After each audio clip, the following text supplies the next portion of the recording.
Hello everyone. I'm sure that all of you might have already knew me, but for those who don't, hi. I'm SRJ Mikado number 953. Call me Mikado. Real name's Peem. Anyway, this is going to be a different one. This is a commentary video, which is something that I had never planned to talk about since I'm not really good at commenting stuff or not much of an interest that I should comment on. But then, while browsing the YouTube video, I then come across one of Thailand's news, which is this one. ทีนี้ต้องใช้รถกระบะมาวิ่งบนรางรถไฟแบบนี้นะคะไม่ได้วิ่งเฉยๆค่ะ So basically, to cut short, the news reporter talked about the methods of the Brazilian railway had used in Sao Paulo by spraying the white paint on the rails to absorb heat from the sun.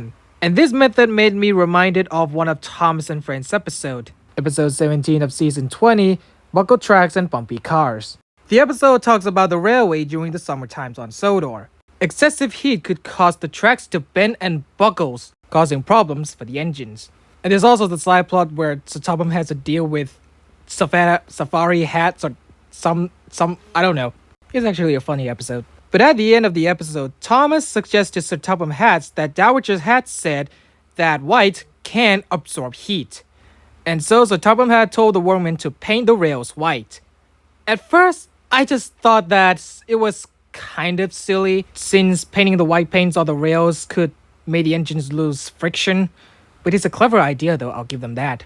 But I don't see any railway related to the episodes, aside from the start though. But then years later, the Brazilian used this method. This actually just blew my minds off. Like, I never knew that any railway around the world will use this method to cool down the rails. Maybe it's actually railway related, but I never knew about it. So in conclusion, in any of the Thomas episode you see, and I mean the previous one, if there is actually something that is out of railway related, maybe we should do some research before we judge things. Because you may never know that anything that looks ridiculous actually existed in real life. Wait a minute. And to end off this video, this is the first time I do commentary, so I don't know how, but I gotta say though, sometimes there are a beautiful case of life imitating art.